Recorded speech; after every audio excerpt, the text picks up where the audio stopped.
Hello and welcome to Will Watches. This is JUJUTSU Kaisen episode 9. So last episode we were introduced to Todo and Mei. Mei is Maki's twin sister and they both attend this other school in Kyoto.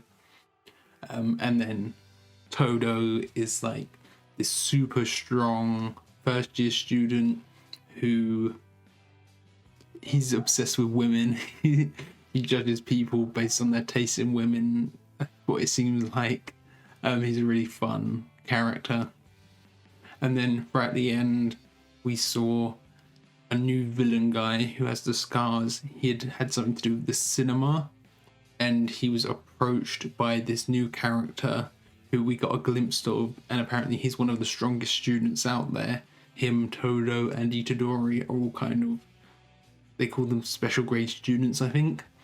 We also saw Itadori and Nanami showing up at the cinema as well. So there's probably some sort of fight happening here. So I'm really looking forward to getting to this. I also want to give a huge shout out to my two patrons, Radical Pigeon and Elsh Katian. Thank you so much for your support. I didn't think I'd get patrons this quick, let alone two in the span of like 3 days from each other. It's really great that you're here. Be sure to check out the Patreon. Over there you can find full-length time-based reactions, 1 week early access, so you can get episode 10 right away, and polls for upcoming shows and movies. So yeah, we're all out the way. Let's just jump into the episode.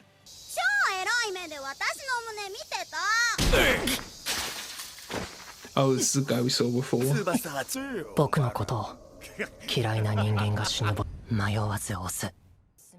Dogs like cats.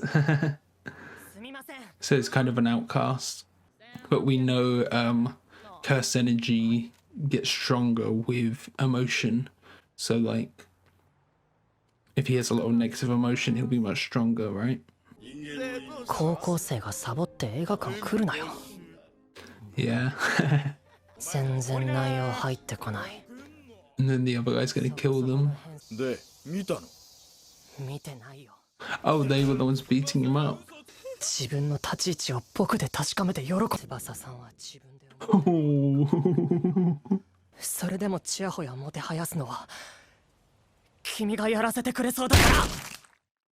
Yeah, that wouldn't have gone down well at all.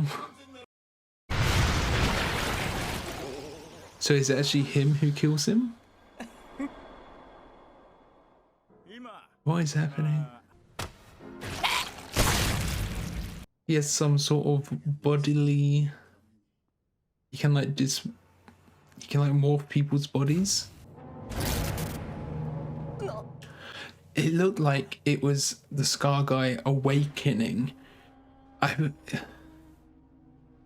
Could he be like an alternate personality of this kid?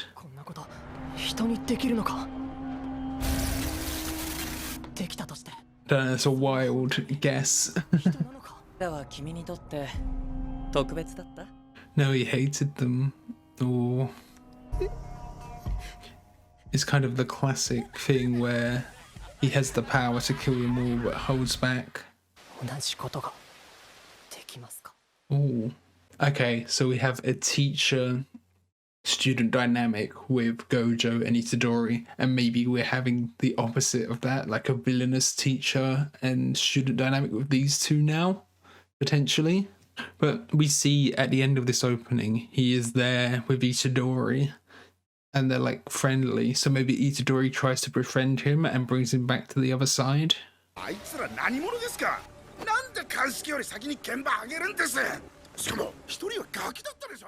Oh, okay. This is Itadori and Nanami.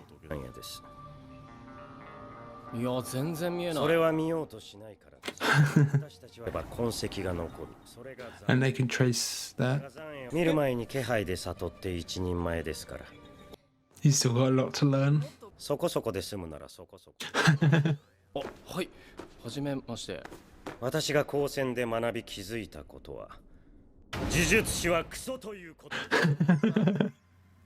All work is shit. Yeah. ですが、私はあくまで規定側です。もなくはないですが、そちらの身元特定は警察。ドリ君はそちらのもう一体を。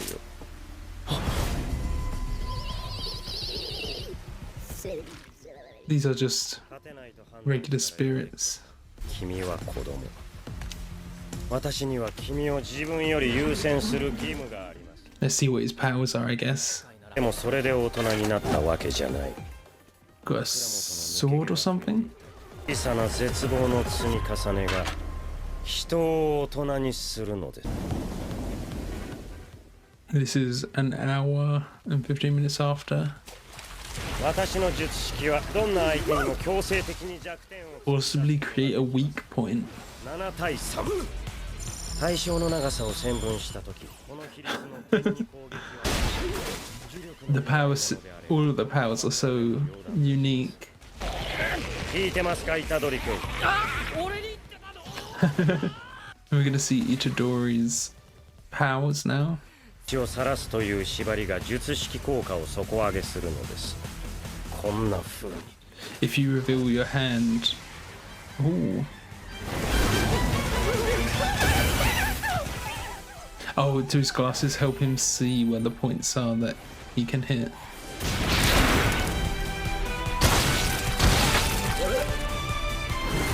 And now we can just take it out. そもそも頭身がぐるぐる巻きなのに、その上峰打ちで。Oh, here we go.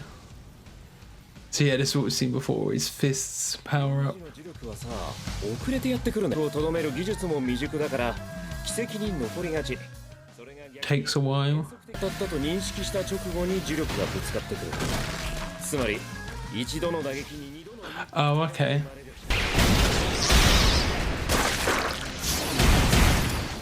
So it's like a delayed hit. That's cool. I wonder if is that like his technique throughout the whole show now then? Divergent fist. Because then you could do multiple hits and then they all hit after. その体術に 100% の呪力を乗せられるようになれば。あの人が連れてきた。Yeah. He's just got a lot of raw power, but he needs to be able to control it. 見てください。 Are these? Because they're humans ついて聞いてください。 who have been transformed. 私たちが戦っていたのは人間だよ。 Yeah. いや、元人間と言った方がいいかな。そればっかりは犯人に術式のことを聞くしかないな。ただ脳幹のあたり。 So the villain has a power where he can tamper with bodies. 脳までいじれるなら呪力を使えるように人間を改造することも可能かもしれない。あの残影自体ブラフで私たちは誘い込まれたのでしょう。 Oh, okay. このやり手です。これはそこそこ。 So it's a goose chase. 呪霊は人間から漏出した呪力の集合体。強力な呪いとなって顕現しやすい。有名な妖怪や怪談ってことですか？そう。トイレの花子さんとかキュービの陽子とかいろいろ。Nine-tailed fox. Yeah, so collective fear can make them stronger. 天才とか。 Does he live down here in this basement? Because he has a hammock up there. 森を、海を恐れてきた。 Ooh. それらに向けられた呪力は大きすぎるがゆえに、今まで息を潜め。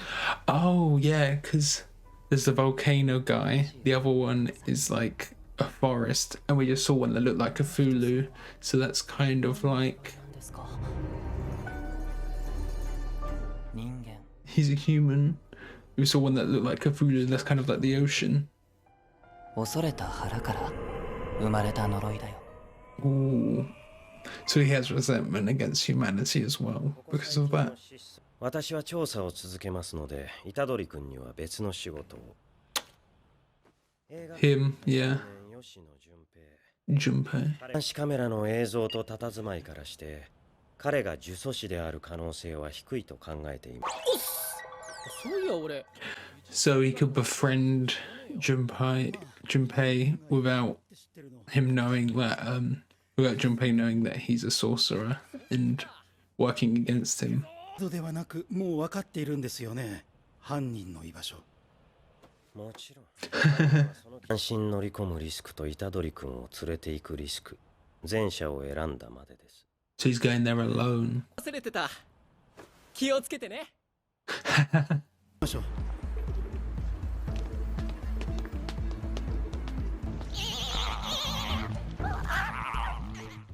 So he's gonna see if the guy will notice them. Already over? He had some spirits in a little cage there, so I think he's gonna see if Junpei notices them. ジュジュ散歩。なあ、ナミ、お出かけしよう。いえ、遠慮しあるんだって。それは大変。 They're like two opposites.